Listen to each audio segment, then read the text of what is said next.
Good evening, everybody. Thanks for joining us. My name is Susan Hay, and I'm the president of Environment Halberton. Our event tonight is co-sponsored by Climate Action Muskoka. Tonight, we have the pleasure of having Dr. Natasha Tusikov from York University tell us about the right to repair, best practice or false hope. I'm really looking forward to this presentation. And as I mentioned, so as not to distract from the presentation, please make sure that you're muted. And now I would like to ask Kim de Legrand from Climate Action Muskoka to read the land acknowledgement. Kim, over to you. Thank you. Welcome, everyone. I would like to do a land acknowledgement for the lands I live on. First Nations peoples of these lands and waters cared for this place we call Muskoka. The name derived from a Chippewa chief named Meskwaki. We acknowledge that this is the traditional lands of the Anishinaabe, Ojibwe, and Algonquin peoples, and that we all live on lands that were dispossessed by colonialism. I live beside a beautiful forest in a hamlet called Raymond. Each day of our maple syrup season, as I walk into the woods, the sun warms and the birds begin to sing. It is not hard to feel gratitude for the many gifts that this land gives, and for the people before us who cared for this land and showed us how to harvest the maple sugar. I'm reminded that we have a responsibility to work towards reconciliation and upholding the two-row and the one dish, one spoon wampum. May we walk together as allies and friends. Thank you. Thank you, Kim. And now I would like to ask Terry Moore, Vice President of Environment Halberton, to introduce Dr. Tusikov. Terry, over to you.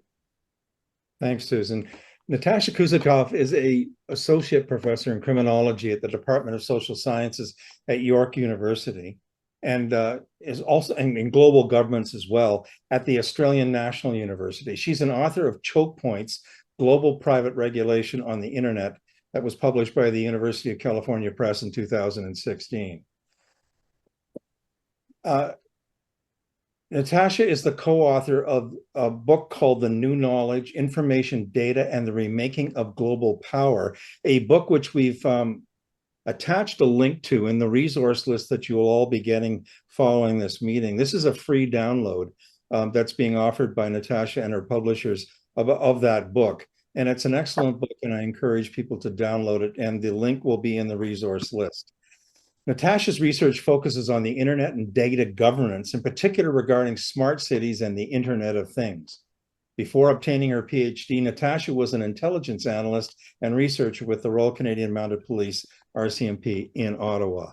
Over to you, Natasha. Oh. Thank you. So I'll just share my screen. Perfect. Everyone can see that?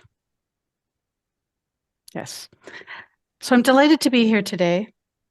And I'll just introduce myself. I describe myself as a regulatory scholar. So this means I'm really interested in who makes the rules. Rules regarding digital technologies, rules regarding the internet, who enforces them, who benefits from this, and who bears the burden of this enforcement. In my current book, and you can see the link to the free download there, my co-author and I, Dr. Blaine Haggart, argue that the control of knowledge, particularly through intellectual property rights and data governance, is how companies and governments express economic and political power. And I'll explain what that means throughout the presentation. So, oops. If you have ever tried to repair a cell phone, if you've tried to find an independent repairer for someone to fix your car, you've encountered the right to repair. So the right to repair is the consumer's ability to fix faulty goods themselves, self-repair, or the choice to patronize an independent repair shop. And the need for the right to repair emerged when we saw this global expansion of the Internet of Things, IoT, sometimes called smart goods. And IoT goods are internet-connected goods. They're software-enabled goods that operate fundamentally differently from our so-called dumb physical goods. And this is because the purpose of internet-connected goods is to add software connectivity to hardware. And prior to the Internet of Things, it was pretty easy to tell a computer apart from your fridge or your car. But with the advent of software embedded in all kinds of goods, it's very difficult to differentiate so-called smart goods from dumb goods.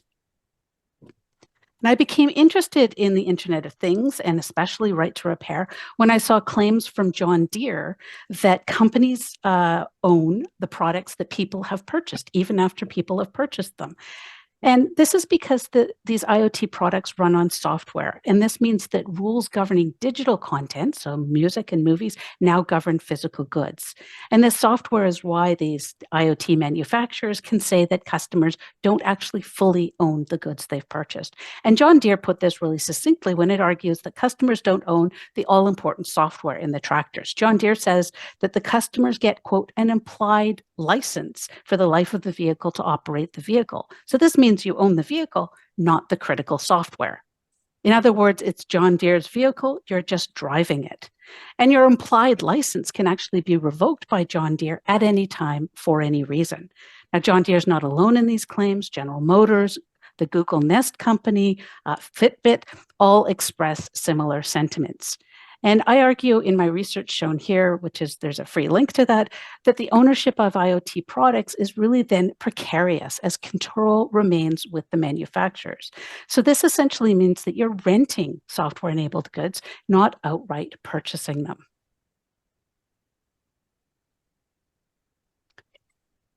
Now, to examine the Internet of Things and right to repair specifically, we do have to understand some intellectual property, especially copyright law.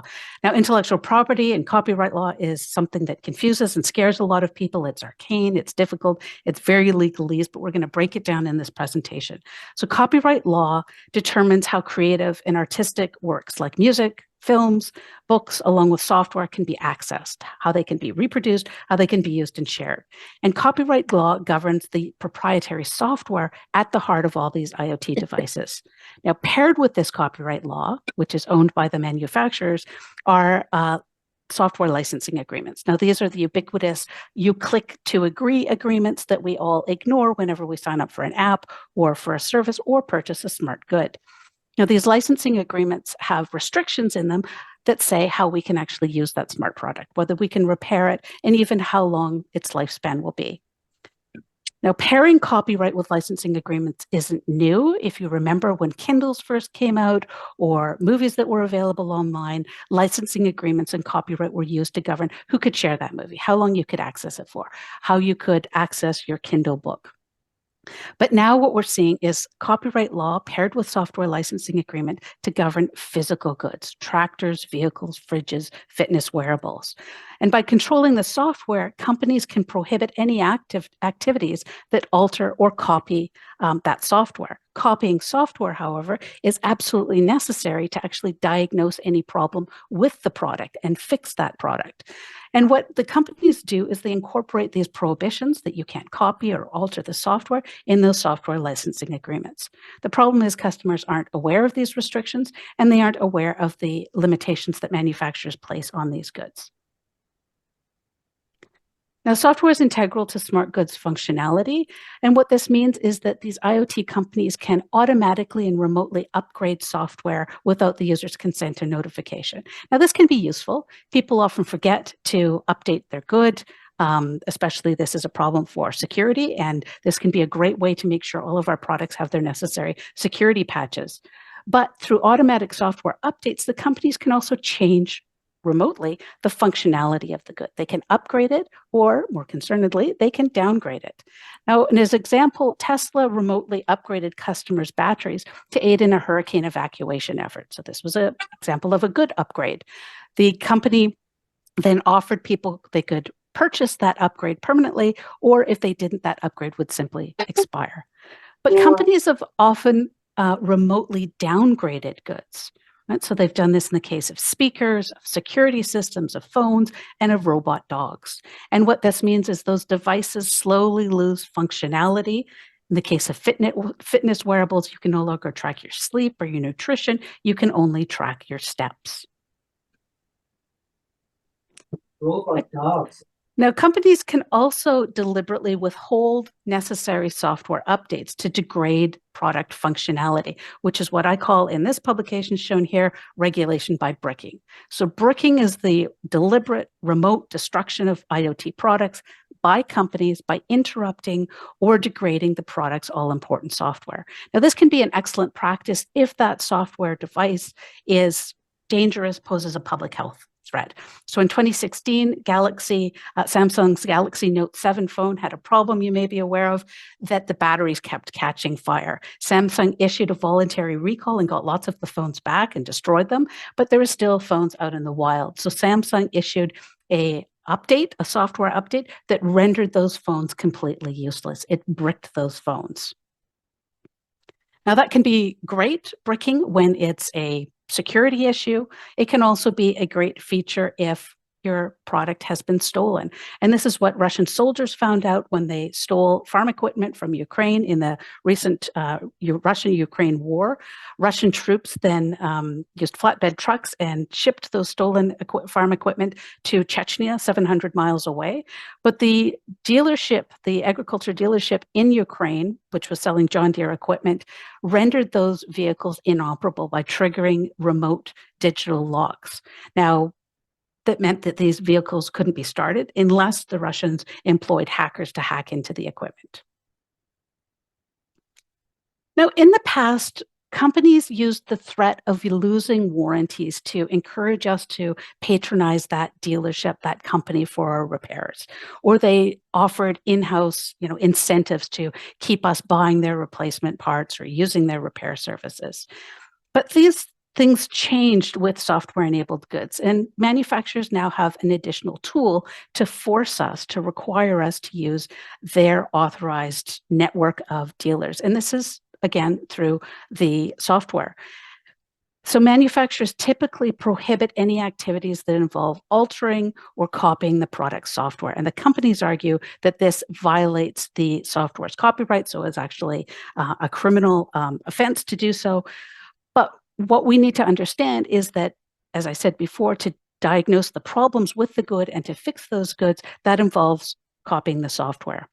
So what this means is that companies can prohibit repair simply by copying the software, by prohibiting that. What they can also do is threaten to void warranties for repairs done by independent repair shops, and threaten customers who want to repair things themselves with copyright infringement. Now, how plausible is this? Will the companies actually go through and sue independent repair shops? They may. Will companies go through and actually sue their customers? It's not likely, but it's that threat of legal action that will scare some people away from doing their own repair. So having talked about some of the intellectual property rules underlying right to repair, what is right to repair? So the right to repair is sometimes called the freedom to tinker. And this tinkering means that it's the freedom to understand, to discuss, to repair, to modify the technological goods you own. And to have this freedom to repair means to be able to take apart, to modify, and to fix things. And you need access to repair manuals, to spare parts, to tools, and to diagnostic software. So right to repair specifies that these necessary parts and tools and repair manuals be made commercially available for reasonable prices. Now, manufacturers often argue that their repair manuals are protected by copyright, and this makes them decline to make them easily or freely available. Companies also take different steps to make their goods less repairable. So they might thwart repair by gluing things together or by soldering components together, meaning that entire components have to be replaced instead of simple individual pieces. Companies have also used specialized tools or parts that are difficult for ordinary consumers or independent repairers to obtain. And Apple's been a bad player here, where they've used proprietary screws that requires different types of specialized screwdrivers to remove those screws. And so when we think about repair, it's important to understand some of the reasons why these companies oppose repair. There are economic incentives. Companies do make money from repair, so they're very loath to cut off that revenue stream. John Deere and Apple have both admitted that they make a considerable amount of revenue from repair. The most often cited reason, because this is the reason that politicians tend to listen, it's an important reason, is safety. So companies do argue that self-repair or repair by independent repair shops will introduce vulnerabilities into the software. So John Deere, for example, has argued that tinkering with its vehicle software could, quote, introduce viruses, Trojan horses, or other nefarious software. And this is particularly the case for manufacturers that make safety critical goods. So these are automobiles, heavy equipment like tractors or construction equipment, medical devices. Now, these concerns do have validity in some cases. We don't want just anyone tinkering with power wheelchairs or with insulin pumps, but what we're arguing in the right to repair is that licensed, specialized, skilled technicians do the repair. So this is a right to repair in which individual hobbyists, are able to take apart and repair some goods, but for these safety critical goods, that this is, qualified technicians that have specialized technical knowledge. And if, as a consumer, I choose to take my business to a qualified technical independent repair shop, that I have the right to do so. Now, on the other hand, repair advocates argue that repair generates business. And this is for the aftermarket and third-party suppliers who make all these replacement parts, often at a cheaper price. And it also benefits companies that refurbish or resell secondhand goods, and secondhand goods sell places themselves. So this is for everybody who buys an older version of a phone or is really interested in keeping those goods alive. Now, repair restrictions disproportionately affect people living outside major population areas. So a lot of Canada, like other countries, are very rural and remote, and people want to keep their money within their local communities. And right to repair helps with that. Right to repair benefits small and medium independent repair shops. And the U.S. Federal Trade Commission noted in its study, shown here in 2021, that repair restrictions unduly affect racialized and low-income communities. And especially in the United States, this is Black-owned small businesses that make up a significant share of the repair and maintenance industries. So where is Canada on establishing a right to repair? So currently we're behind the United States and we're behind the European Union, where right to repair is being codified in law. Multiple states are introducing or considering right to repair. It's currently 30 states have on the books carried over or are looking at right to repair. One of the most recent is right to repair has passed in California. The European Parliament just last month adopted a right to repair directive, which means that member states have 24 months to bring in national legislation. So in 2026, we will see throughout much of the European Union various right to repair laws. So that will be really exciting to watch. Federally in Canada, the federal government announced plans in its March 2023 budget for a plan to introduce a right to repair in 2024. There was no action, but we did see that promise repeated again in this March 2024 budget, with a promise that we will have consultations this summer in June. So hopefully we will see those consultations. We didn't see them last summer. Now, there has been some movement provincially, only in Quebec. So Quebec passed a right to repair law, Bill 29, in October 2023. This law introduces new measures to promote the durability, repairability, and maintenance of those goods, and requires that information on the maintenance and repair of those goods be made available at a reasonable price. There also have been some private members' bills in Ontario. These are always long shots and are typically defeated by the government of the day. The latest private members' bill in Ontario was introduced in late April 2024. It will likely fail, but hopefully we'll get some good discussions around this legislation and more people will show interest in right to repair. Now, Canada is taking a step forward on a national right to repair with Bill C-244, an act to amend the Copyright Act. This bill is currently before the Senate. And this bill's key feature is that it will allow independent repairers to legally bypass the digital locks that manufacturers put in place to restrict repair. So I talked about copyright and how manufacturers use copyright as a way to prohibit any copying of the software so that repairers can't diagnose or actually fix things. This would allow independent repairers to legally bypass those digital logs and so that they can diagnose and repair certain software-enabled devices. And they can do this without fear of any civil or criminal penalties. This is big, of course, right? Because no one wants a threat of a lawsuit or criminal charges overhanging their shop when they agree to do repair of software-enabled devices. Now, this is a big step forward. This bill is good news. The problem is that a significant exemption was introduced into this bill, and the exemption is for devices that have embedded sound recordings. And so people who have a dryer or a washer or a toilet or a kettle that makes a little jingle at a certain time when a certain function is finished, my dryer plays a little jingle, any of these devices would not be able to have their digital logs bypassed. So that this means that the types of devices independent repairers could fix are limited if these devices play jingles. And more seriously, what critics warn about is that more companies will introduce musical sound recordings into their devices so that they can be exempted from repair. So that is a concern. Now, I've talked so far about a little bit about agriculture, but mostly about common household goods. The right to repair also has a security dimension. And this is made most evident in the US Defense Department. They have increased their use of commercial technologies. So think Lockheed Martin supplying its planes. And this is mandated by US rules. What has happened here is power has been shifted to industry actors that actually manufacture these weapons or aircraft, military equipment, and it forces the US military to accept restrictive warranty provisions. So unfortunately, the US military is just like the rest of us at the mercy of companies when the companies decide to make repairs. There are, of course, real life implications for restricted repair in the military.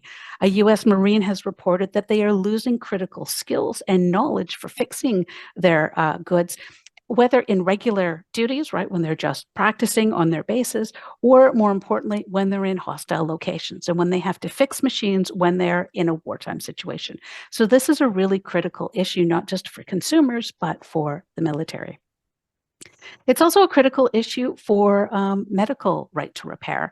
And COVID, the pandemic certainly drew global attention to the difficulty that many hospitals face when it comes to repairing critical medical devices.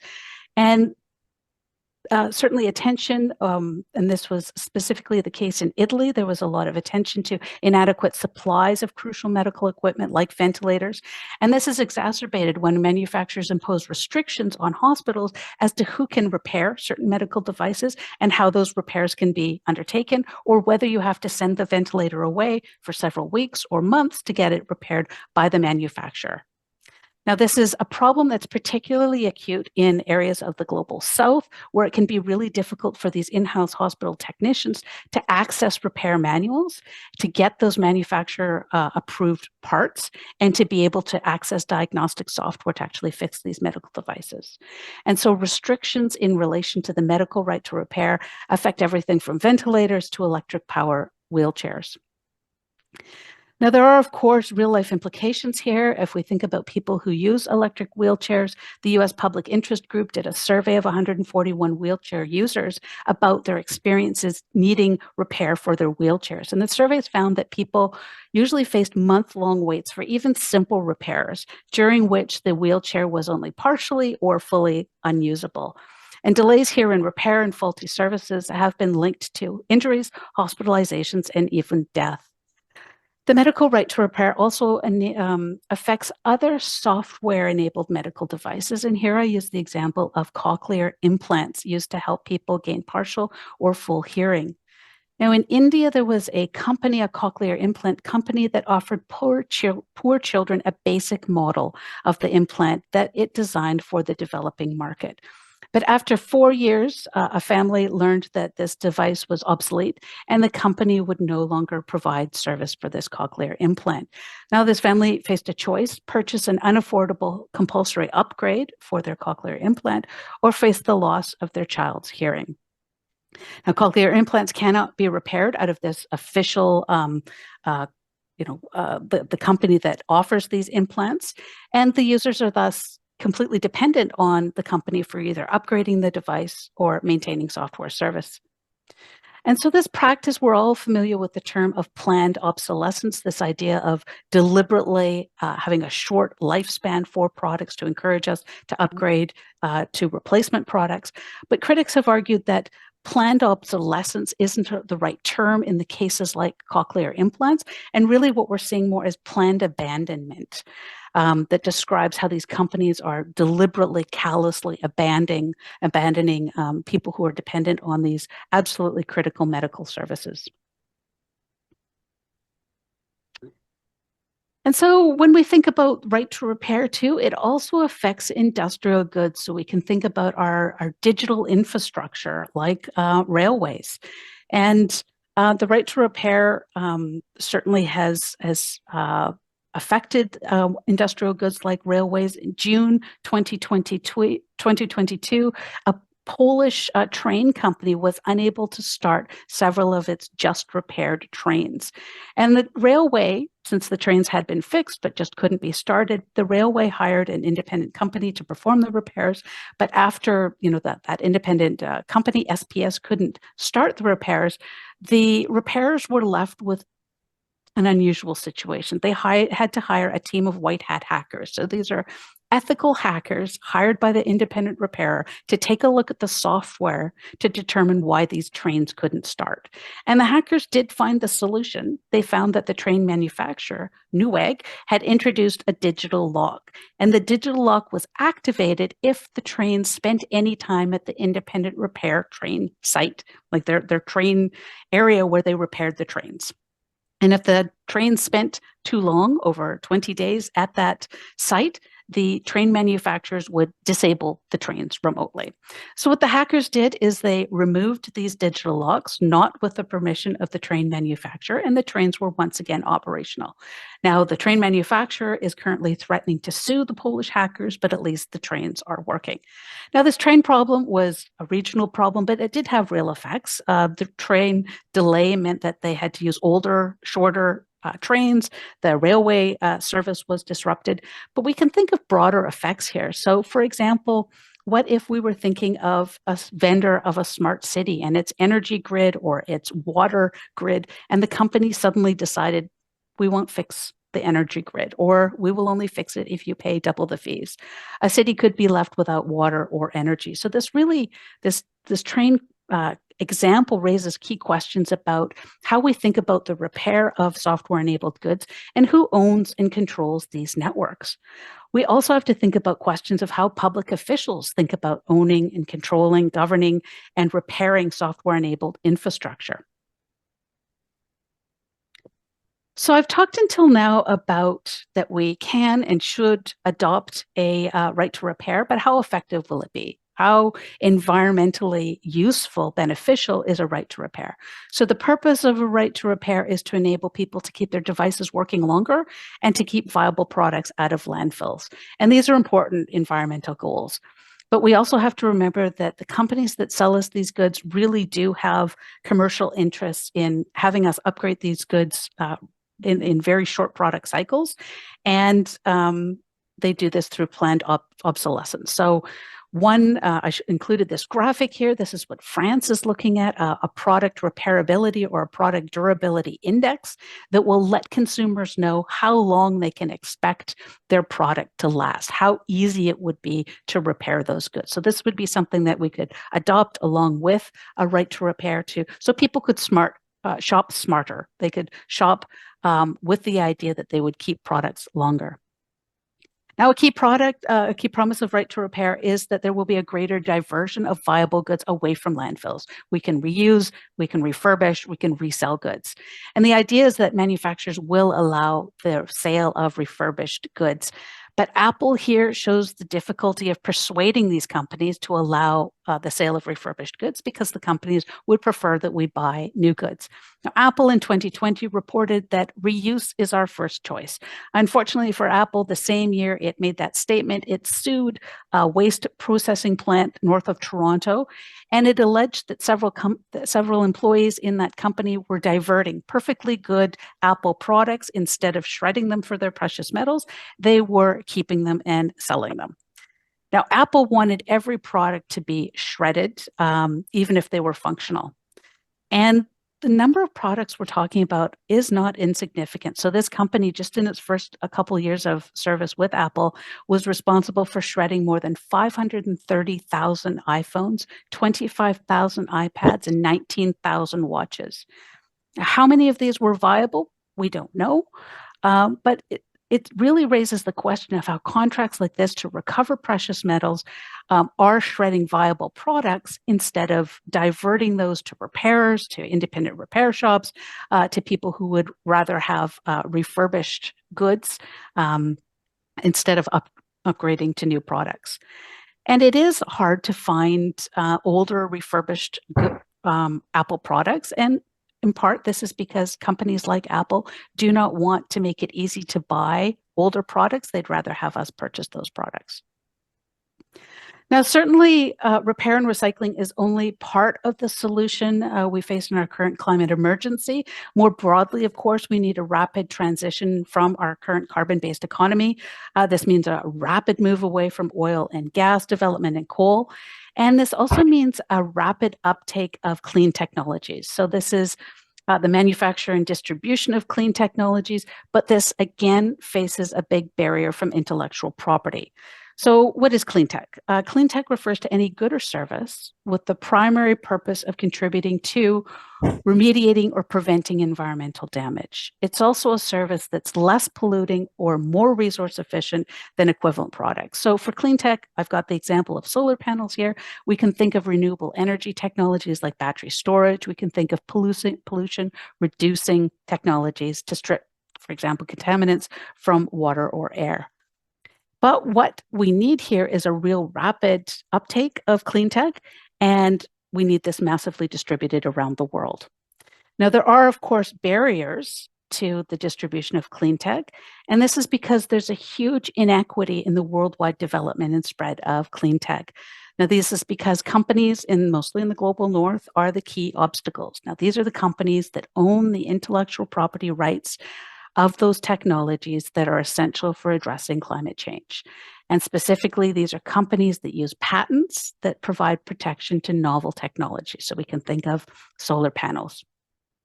Now, the companies that own clean tech patents are dominated by countries in the EU, some Nordic countries, the US, Japan, and South Korea. China is also rapidly increasing its control of clean tech patents. And those who make or distribute clean tech, they use patents to protect their intellectual property. And this means that anyone who wants to make or distribute that clean tech has to pay patent licenses. So this can mean that it's pretty costly for developing countries to acquire and pay for patented clean technologies. And these are developing countries that are also facing the most extreme effects from climate change. They have the fewest resources to deal with climate change, which is largely caused by rich countries in the global north. So here we can think of intellectual property and climate change as intertwined in a very negative way.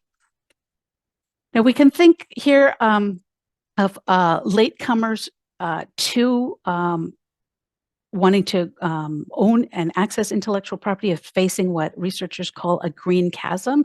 And this means that developing countries are facing a barrier in accessing these patented technology. And another problem is that countries like the United States are erecting export barriers and saying that certain countries cannot access clean technology. So they restrict or prohibit the export of environmental technologies to countries like China. Now, what can we do? any comprehensive plan to address climate change, just like to address the right to repair, we have to address problems inherent with the intellectual property regime.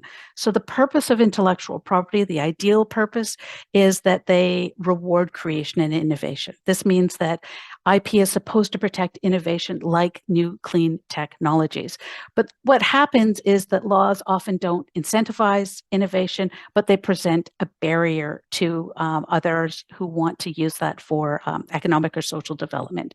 And one way companies can do this legally is by buying up groups of patents, not to innovate, not to produce and enable new inventions, but to create barriers. And this is called, for example, patent thickets. And anyone who wants to use those patents that a rich company has just bought up have to pay patent licensing fees. So this is a way that companies can strangle and force out other actors who desperately need to access that technology. So one way to get around this is compulsory licensing of patents. Now, this occurs when a government permits the production of patented products without that patent owner's consent. Now, as you can imagine, this is incredibly controversial. Patent owners hate this idea, but we have seen this done before. So we've seen this in the past with the manufacture of critical medicines or vaccines to deal with pandemics like HIV/AIDS. For those of you who paid attention to the COVID vaccine discussions, we also saw the idea of compulsory licensing being used for COVID vaccines. Unfortunately, it didn't work. The companies that produce these vaccines and the countries in which those companies are based vigorously oppose this, but compulsory licensing is a way we can deal not only with the global inequity of vaccines, but also global inequity of clean tech. So returning to right to repair, if we think about the consultations this summer, and I hope everyone does weigh in for these consultations to tell our policymakers how important this is to us, what should Canadians expect from the right to repair? So I argue first, Canada should build upon existing efforts. There's no need to invent the wheel. There's a lot of good right to repair bills in the United States. We'll also see bills come in the European Union, and we can use that language. We can use those ideas to immediately build our own right to repair bills. Some of the US bills focus on consumer electronics, others focus on agricultural equipment or medical devices, so we can use that language, see what's useful and appropriate for Canada, and build upon that. Secondly, I argue we should look to Australia. Australia's Competition and Consumer Commission, the ACCC, did some really useful, interesting reports on agriculture and repairing agricultural equipment. And Canada has a lot of similarities with Australia in terms of agriculture. Both Canadian and Australian farmers import machinery, mostly from the United States or Europe, where those manufacturers set the rules. So Australian and Canadian farmers have few ways to pressure these foreign companies to allow a right to repair. So we can learn from what Australia has done there. Third, I argue that our right to repair should include a medical right to repair, especially for power wheelchairs. So we should also consider how legislation should aid qualified hospital technicians to be able to perform in-house repairs for critical medical devices like ventilators. Four, I argue that policymakers should recognize that the right to repair has benefits beyond consumer rights. So I've talked today about economic rights, that this bolsters secondary markets like secondhand stores and resellers. And we also need to recognize that a lot of independent repair shops are small and medium businesses scattered across the country, and this directly benefits local communities. So 5, know your enemy. We need to expect and how to counter industry opposition, especially from big tech and big ag actors. So opponents make pretty broad claims about right to repair, introducing safety and security vulnerabilities. We need to counter those claims where appropriate. We also need to stress that or counter the argument that the companies make that independent repair is less trustworthy, less accurate, and less legitimate than that done by manufactured authorized repairs. Now, that's not true in all cases. And we can understand these arguments by watching debates that have already happened in the European Union and in the United States. So I strongly encourage everyone to make submissions, make their views known, and let our policymakers see that this is an issue that's impossible to ignore. So I just want to end with a book recommendation. This is for those who want a critical perspective on addressing our current climate emergency. So this book, Survival Governance, Energy and Climate in the Chinese Century by Oxford University Press, it's written by Dr. Peter Drahush, a world-renowned expert and critic of intellectual property. He was also my PhD supervisor where I did my dissertation at Australian National University. He did 250 interviews in 17 countries for this book. And he focused on four carbon emitters, the four biggest carbon emitters, the EU, the US, China, and India. And what he wanted to find out is what government, what state is most likely to be the leader, the pivotal player in terms of addressing our climate emergency. And he makes the provocative argument that China is our best hope. China is our best hope to address climate change. The US, he argues, is hobbled by the power of its massive, very influential fossil fuel industry. The EU's approach through its many member states is too slow, too incremental, takes complex internal negotiations. India's capacity to be a global leader on energy innovation is quite questionable. And so he comes to the conclusion that China is the least improbable leader to address our climate emergency. He is not a supporter of the Chinese authoritarian political system. So he's not a China booster, but he argues that China is the least improbable because, as an authoritarian state, it can dictate policy changes like rapidly closing swaths of coal mines, which China has done, and rapidly and heavily investing in innovation, including clean tech, which China has done. Now, of course, China is not going to make this easily and faces a lot of obstacles itself. But this is a really interesting book that comes to a very controversial, very interesting, very complex conclusion that China is our best hope. And what we also need in our current climate emergency is to think in a very clear-headed and evidence-based way and not succumb to political fear-mongering as to how to address climate emergency. So this means clearly understanding any threats China would pose, including political interference in Canada, but recognizing that China could be a very massive and very useful player in transitioning us away from a carbon-based economy. So this isn't an endorsement, of course, of China's political system, but a clear-eyed analysis of what country is most likely, most capable to most effectively address us in a positive way in terms of climate change. So I'll end there. Again, the book is open access, free to download. So please don't purchase it, but take a look at it. Thank you very much. I look forward to any questions.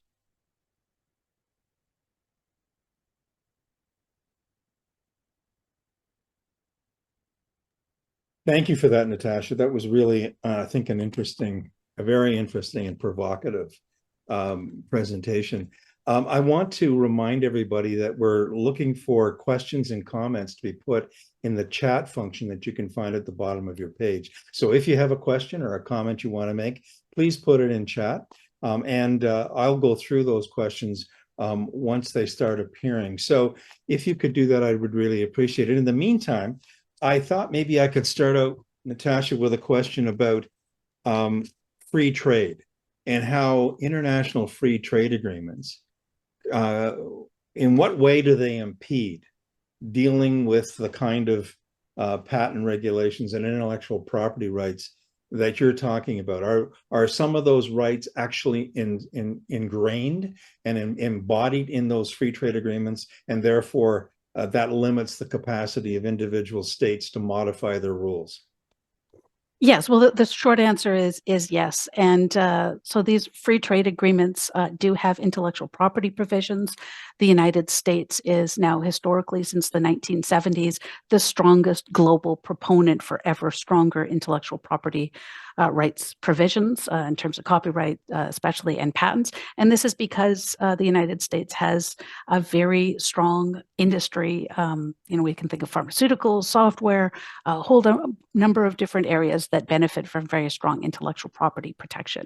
So yes, that does limit states like Canada that have signed on to certain international agreements, what Canadians can do. But in right to repair, absolutely, this is something we can adopt without having to, change international trade agreements, and we can, follow the U.S. path there of some of those right to repair bills.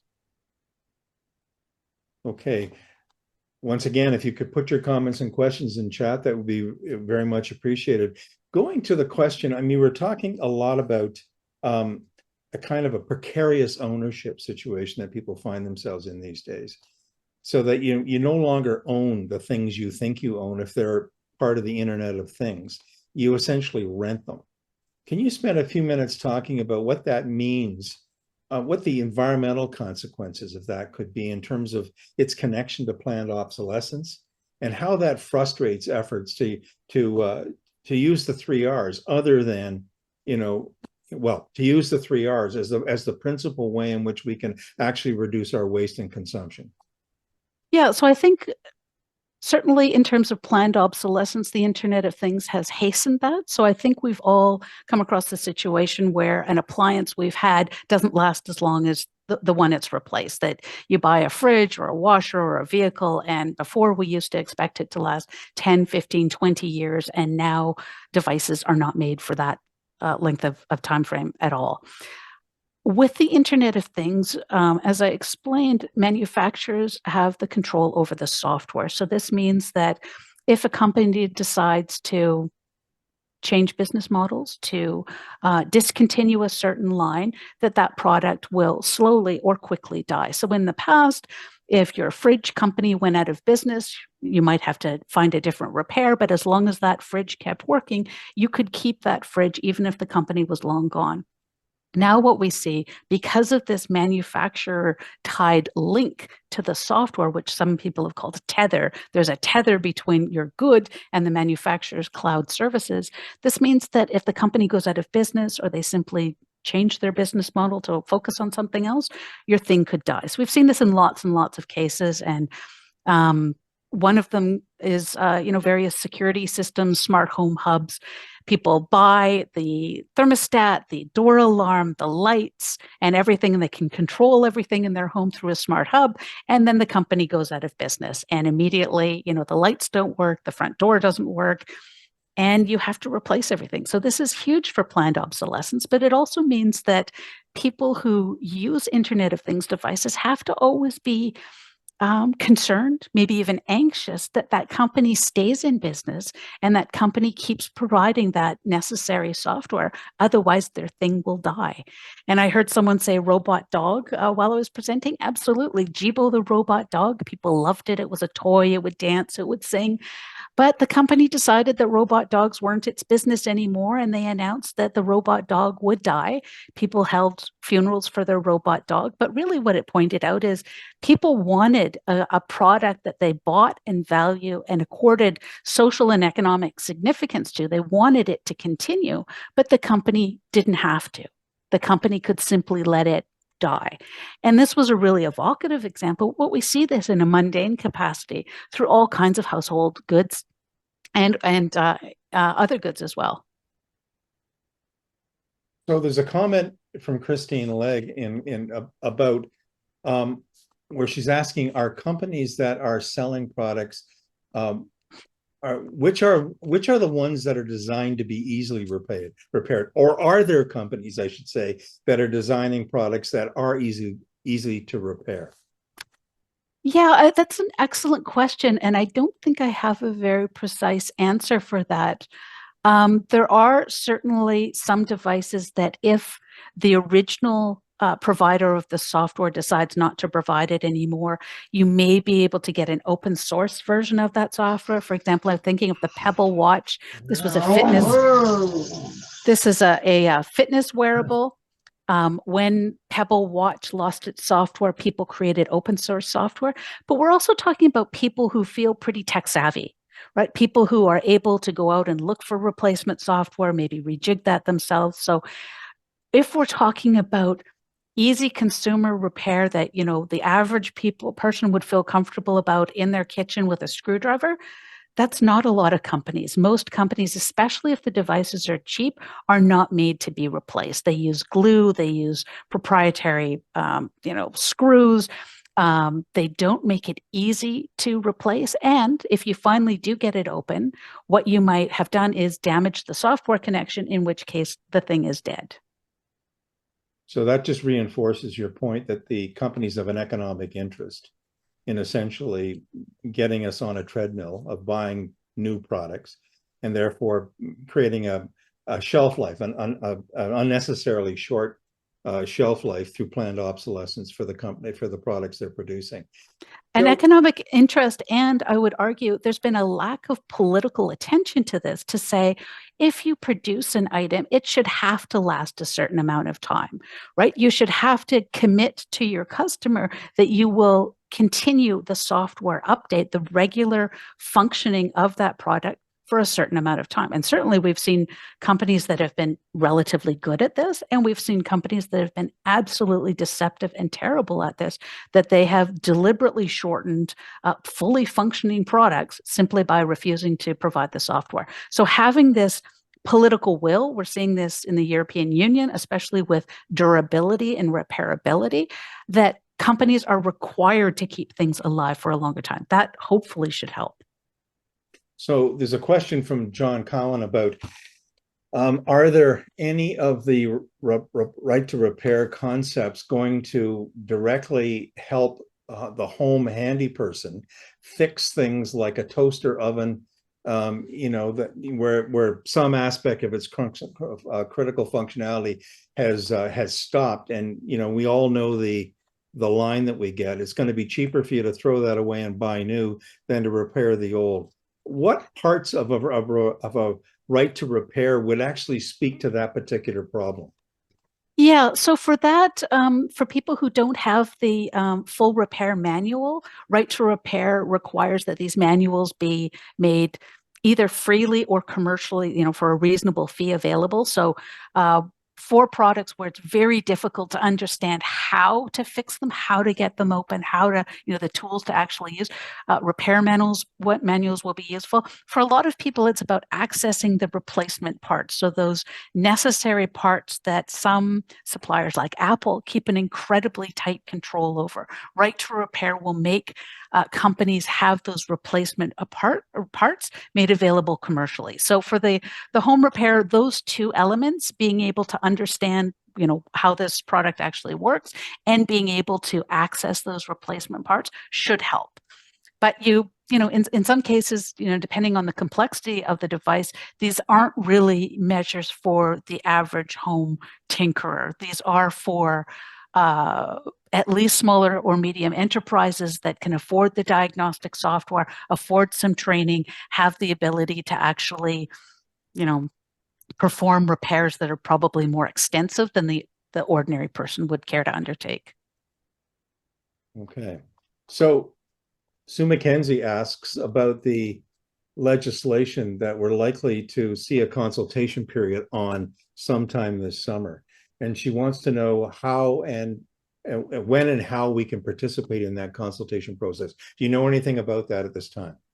I don't. I'm waiting anxiously, like everyone else. So typically, how these things work is the government will make some kind of announcement. Usually, this doesn't get front page coverage, but the government will make some kind of announcement. There's a little link. And what people can do is submit, and this is usually in writing, but you could submit, quite short or quite,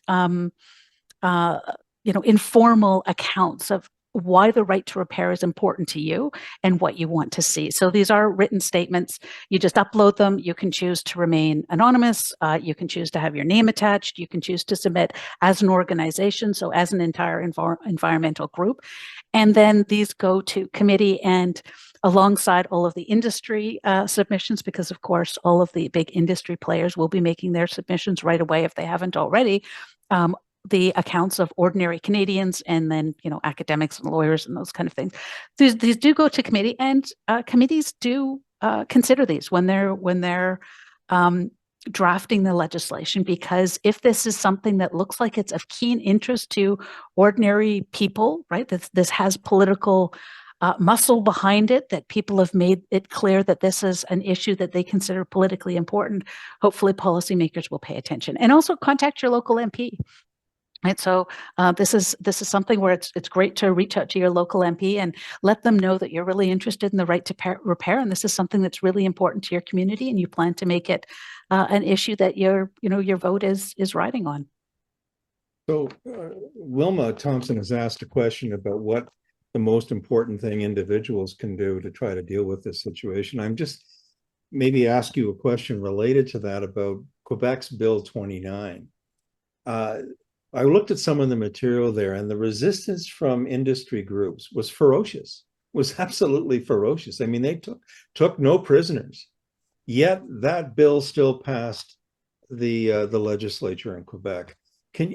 What was a key part of that in terms of both individual perhaps and collective action that managed to get, the kind of, effort going that could overcome that kind of industry resistance? Yeah, well, we can look to other areas where there's been a division in society, right? So, on one hand, there's ferocious opposition, as you say, from the big companies, right? So these are the original equipment manufacturers.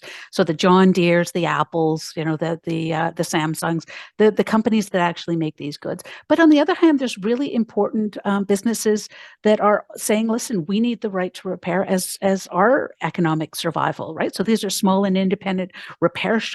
These are industry groups that represent those repair shops. These are local politicians that say, listen, I'm not in the big city and I've got some really important constituencies. And they've all told me that buying and keeping money in our community is important too. So in some cases, I think it's, politicians are trying to balance among these varying interests. They do need to hear from ordinary consumers, and they do need to hear from groups so that it's not just John Deere and Apple and all of the other big tech making their case. But this can be difficult for people to really sink their teeth into. So if you have a story, if you have an account, if repair is really important to you, definitely weigh in to your elected representatives and submit something to these accounts, because showing politicians that this matters to ordinary people is really important. So Sue McKenzie asks about whether or not the resistance to repair on the part of the large manufacturers is going to force a kind of a renaissance in analog manufacturing, or a reversion to, let's say, more analog versions of tractors, for example. What's the experience with respect to that? Is that actually going to drive us in some sense backwards into a previous era of technological development, or has that got also a clean tech angle? I'd love to say yes, but the cynic in me says no. Even though pre-computerized tractors in the United States are retaining their value. And this is because farmers in the United States realize that if you have a pre-computerized tractor, it's easier to get parts. It's easier to fix yourself. You don't have to wait for the John Deere dealer, a week and a half later during harvest season to come in and plug in the computer to your tractor, couple buttons, and then it's fixed. So in some cases, analog machines may hold their value. People may return, but overall, I think most companies have decided that embedding software in devices is a winning strategy. And not only because it gives them this, what I call post-purchase control, but also because of data. Right, so data, this is a big theme in the book, data is central to our digital economy. And this is because the idea of collecting more and more data is a very powerful economic argument. So John Deere is now not just an agricultural company, it's a technology company. John Deere employs more software engineers than physical design engineers that actually build the tractors. And John Deere expects to make 20% of its revenue from data. This means all of the data that the sensors gather, how John Deere interprets that, sells the interpretations back to farmers. This is a major revenue stream for John Deere. So John Deere isn't going to look at this and say, some people want to repair their tractors, let's build non-computerized tractors. They're just not going to do that. Will other companies emerge and build some analog devices? Maybe. I think that could be great, but I don't think we're going to expect it from the big ag, big tech companies. Okay. So I want to remind people, if you want to ask a question of Natasha Tusikov, now is the time to do it. I think that I've covered virtually all of the questions I've seen so far in the chat box. So if you have a question, please put it there, or a comment that you want to make before we call things to an end tonight. So Just maybe a follow-up with respect to your current comment about John Deere and about the incentives that they have to keep control over the data. This information, I was astounded to know about the details of all of the information that they collect that they then sell back to the farmer. Everything from the amount of pesticide that they ought to be using, to the amount of water that's actually present on their land, to the type of seeds that they're operating, to the types of pesticides that they might be wanting to use. This is an all-encompassing, it seems to me, kind of information collection and distribution system that John Deere has created. This is pretty difficult, I would imagine, for most farmers to resist. What's your take on the resistance that's coming from the farming community? Are they fighting back against this? Are they becoming major proponents of right to repair legislation? What are they doing to kind of protect their interests? Absolutely. So we have seen farmers in the United States, Canada, Australia, very concerned about right to repair. So for farmers, this is an economic issue. Transporting big vehicles to a local dealership or waiting for people to come out is really costly, especially if those fixes are something that could be easily and quickly done by the farmer in the field. So economically, there's a strong incentive for right to repair, but also socially and culturally. So the data that farmers collect, farmers often regard this as personal data, right? That this is not just business data, but this is about the land that they are farming, their crops, their animals. So this is data that is very culturally, socially important to those farmers. And the idea that a company like John Deere siphons it up while the tractor is moving through the field, aggregates that, interprets it, and sells it back to farmers can be both commercially valuable and a reason to kind of do data intensive farming, but also a little difficult to swallow. The farmers who have been surveyed in Australia have said that it's very difficult to agree to some of these data agreements where they don't know who is getting this data. They don't know who's benefiting from this data. As we all know, farming is an incredibly difficult job with incredibly tiny, thin cost margins. And the idea that another actor, another company is benefiting from aggregating and interpreting data that you've produced with your own labor in your own land is really hard to take, especially when companies may use that to sell you another product or to put you out of business. And we also have to remember too that this kind of data intensive farming is only for a certain type of agriculture. It's for the intensive monoculture, pesticide heavy industrial agriculture. So if you're an organic farmer, if you farm something that's less commercially desirable, this data intensive farming isn't for you. And John Deere, doesn't even have a lot of answers for you. In their terms of service agreement, John Deere says, sure, we, provide you a lot of data insights, but you shouldn't rely on these for your planting. You should consult other things. So at the end of the day, just like all the other services, John Deere is saying, sure, our data is valuable, but don't absolutely rely on it because it might be inaccurate. So that's a pretty, for all farmers lose and for what they pay, that's a pretty, like you say, difficult bargain for farmers. So I want to ask you something about the right to repair movement in Canada and its strength, and also the relationship between that movement and repair cafes. Now, we have a repair cafe that's happening regularly, sponsored by a community organization called Search. It's done at I think it's the first Sunday in every month during the spring and the summer. And I know that there's a similar kind of repair cafe operation going on in Muskoka next door.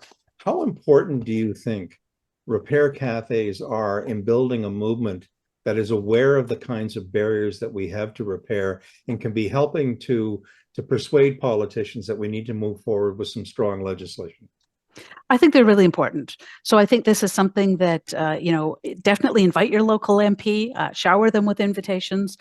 So they should come out, they should meet people. This is a great opportunity for them to speak with voters and hear people's opinions on right to repair.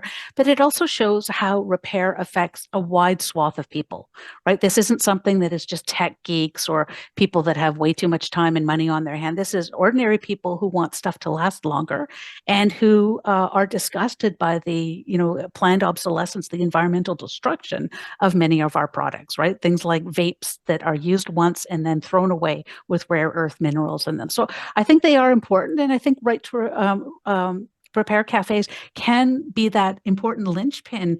Kind of, if you're out here and you care about environmental waste and you care about keeping jobs in the local community, here's a bit of information on right to repair, and this might be something you'd like to get more involved in. Contact your local elected official, weigh in somehow. Okay, so that's prompted a few questions in chat. One, Dennis Chapovny asks a question about the Australian legislation and whether or not it addresses the issue of personal ownership of the information, in the individual's hands versus the corporation. To what extent does the Australian legislation rebalance, the wheel? So Australia doesn't have right to repair legislation yet, but the ACCC has done several reports on agricultural equipment and machinery. So Australia is considering right to repair, but in that case, Canada is actually a little ahead of Australia.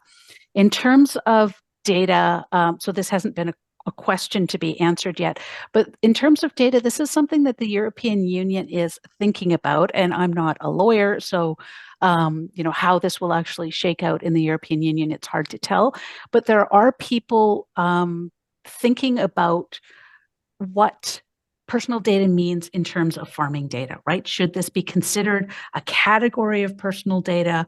What will that mean in terms of protection for farmers? So it's a little bit of an academic theoretical discussion right now, but it's something that I think researchers have shown that farmers are really interested in, and are kind of understanding of data should be a little more nuanced to include farming data when we're talking about people's lands, people's crops, people's traditional practices. And this is where we can talk about, indigenous data too, people's traditional way of doing things. So there's a comment from Keith Hay in chat with respect to the likelihood of data collected from personal wearables being far more, in the end, far more valuable to the companies collecting that sort of data than perhaps with things like the information coming from tractors. What's your take on that? How much information is being collected on people's individual health by so-called wearables? And how important and how valuable do you think that information is to the companies that are selling those devices? Absolutely valuable. So this is the concern that regulators around the world had when Google said it wanted to buy Fitbit. So Google, the biggest search engine in the world, a massive digital advertiser, a company that owns, all kinds of applications, including the Deep Health AI company, DeepMind AI company. This was the concern of regulators, that a company that big owning Fitbit and having access to all that personal data, it would have an unfair advantage in areas like digital health. So this is what regulators in Australia and Europe were concerned about. The acquisition went ahead, but we know that this personal data is incredibly valuable. And for one example, we could use insurance companies. Insurance companies find Fitbit data and data from wearables really useful in helping to calculate premiums, right? To be able to put people into categories of people who are more likely to develop this kind of condition, people who are more likely to have this kind of disease. There are insurance companies like John Hancock in the United States that has people use wearables as part of their insurance provision, right? So if you want a John Hancock insurance, you have to use a wearable. So we are seeing more and more companies do this. And this is pretty concerning because insurance companies use this to jack up premiums for people who don't have the acceptable right health conditions, right? To discriminate against people. So how companies are going to use this health information in ways that people certainly don't understand or foresee when they strap that wearable on is really concerning. So that leads me to a question that actually was asked by John Robert Barnes, actually in chat, who's saying, he wants to follow up on your comment regarding the initiative of you owning your own collected data. So this is connected to the health information. Would it be helpful, and do right to repair laws generally deal with that question of tipping the balance in favor of the person from whom the data is being collected, to give, well, free, prior and informed consent, for example, with regard to the use of that data that Fitbit collects. Yeah, and so this is an issue that is not captured in right to repair. So this would be an important adjacent, intertwined issue in terms of data governance. Do people own their own data from fitness wearables? Absolutely not. Do you own your own household data that your Nest thermostat collects? Absolutely not. Do farmers own their data that John Deere collects? Actually, yes. So John Deere says that farmers own their own data, but a farmer's data isn't really valuable in and of itself. So say you have a 500-acre property, you farm various crops, you have all kinds of data on moisture and fertilizer and weeds and all this kind of information. If you're an average farmer, you don't have the technical capacity or the infrastructure to be able to parse that and, make interpretations of that data. You don't have the time, you don't have the skills or expertise to do that. But you do own that data. The value of that data is John Deere aggregating that with other similar data and extracting insights that are valuable to you. That's the data that John Deere is selling back to you. So the uncomfortable situation here is that, yes, as an individual farmer, you own your data with John Deere, but its value is in John Deere's, algorithms processing it and selling those insights back to you. So even if Fitbit told you that you owned your own data, the average person couldn't do much with it. Okay, so Dennis Chapotny's also got another comment or question in chat asking if there are any federal MPs who are particularly favorable to the right to repair principles that you're advocating that we should pay attention to. And I would add to that, is there anybody in Ontario who's championing this type of legislation in this province? Yeah, that's an excellent question. The only federal MP I know of is Charlie Angus, who is retiring in the next election. But certainly at the federal level, NDP Charlie Angus. Provincially, there have been several private members' bills. So these are, I believe, both Liberals, actually one NDP and one Liberal. So there are provincially some people, I don't have the MPP's names at hand right now, but there are individuals who are interested in this area. I would say MPPs who represent rural areas would be particularly or should be particularly aware of right to repair, and they might be more willing to hear right to repair arguments because their constituents coming from farming rural areas. So these may be MPPs we can target provincially along with MPs federally.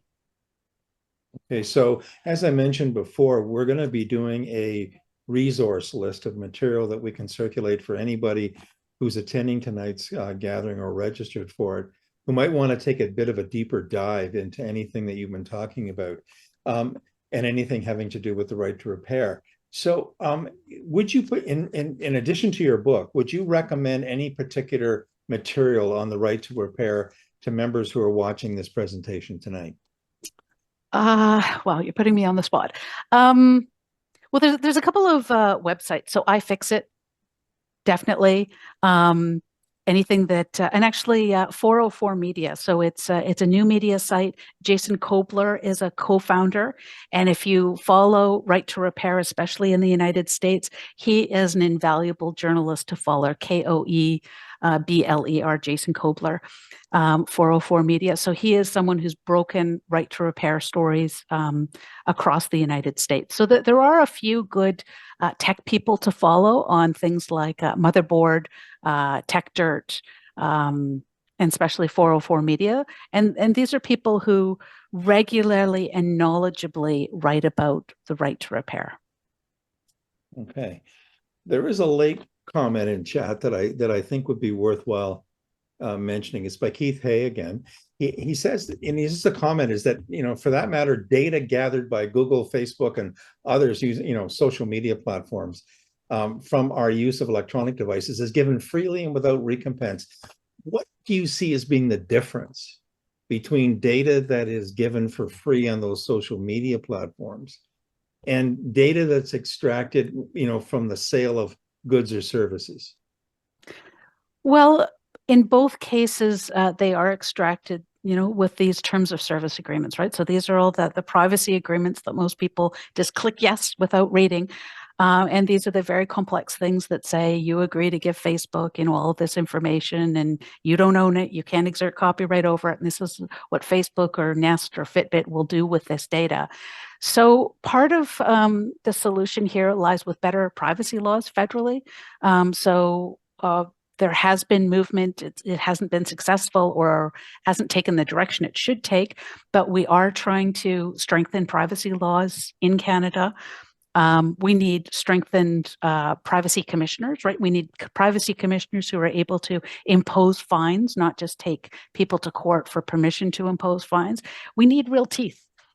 But we also have to remember that some of these companies, mostly US companies, have laughed off billion-dollar fines, right? So when we're talking about really addressing problems with this predatory surveillance economy, we need real legislation, we need political will, and we need real teeth behind sanctions.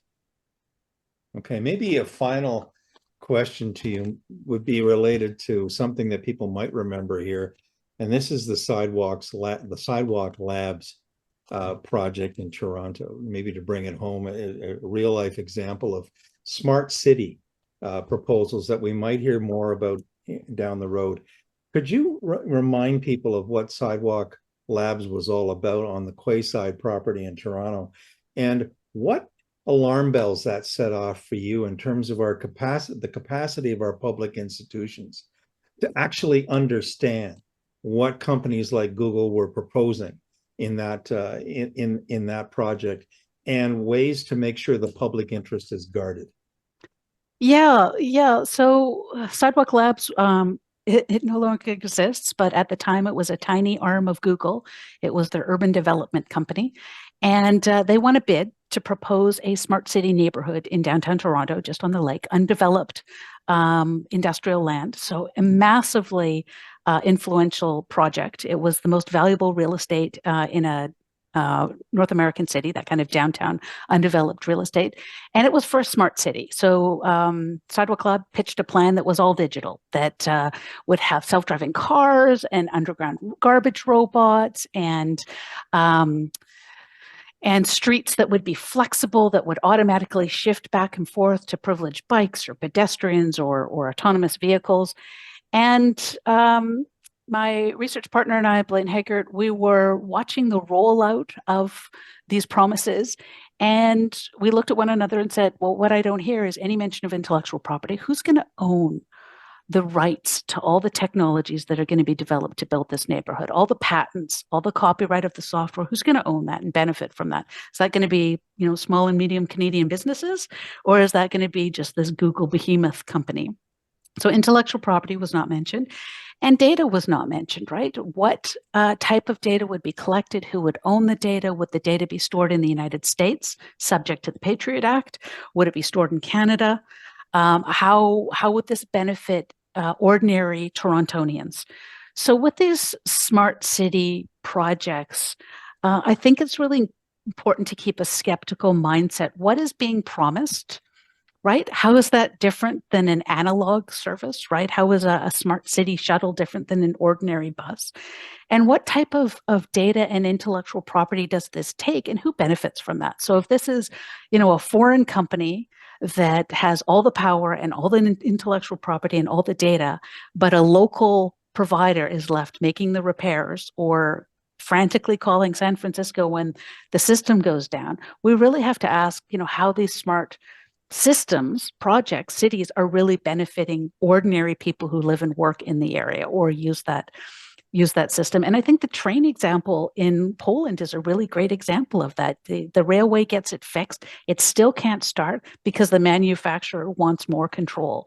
So how well do our local officials at the city level, at the provincial level, at the federal level understand that who owns and controls the software is of utmost importance, and who benefits from amassing and parsing and selling all this data is of utmost importance.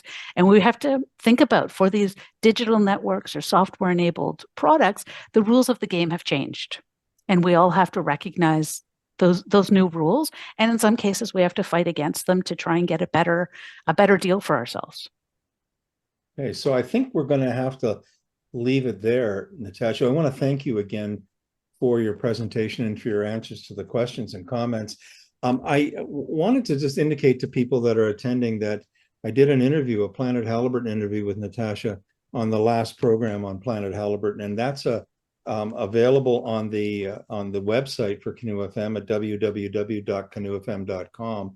And also the resource list that I'll be sending out, or will be sending out soon, also has a link to that particular program if anybody wants to take another dive into some of the analysis that Natasha has presented tonight. So once again, thank you, Natasha, for your presentation. Thank you for the work that you do, and thank you for bringing these important matters to our attention. And with that, I'm going to turn things back over to Susan. Thanks, Terry. On behalf of Climate Action Muskoka, I'd like to thank Natasha for her fascinating and informative presentation. We really appreciate your spending the evening with us. In case any of our participants want to listen to more of Natasha's subject matter, as Terry just mentioned, you can listen to her interview on Planet Halliburton. And we have recorded this presentation tonight, and it will be sent out to all of our registrants and will be available on our website as well once it has been edited. Our next virtual event will take place on June the 11th, Tuesday, June the 11th. And Grace Quang, a medical student from Toronto, and Dr. Tyler Rouse from Stratford, both of whom are members of CAPE, the Canadian Association of Physicians for the Environment, will talk about what types of medical conditions doctors in Canada are seeing in emergency departments. Last but not least, I'd like to thank you, our participants, for joining us. Your interest in what we do and your support is much appreciated. I hope you have enjoyed our presentation tonight, and I wish you a good evening.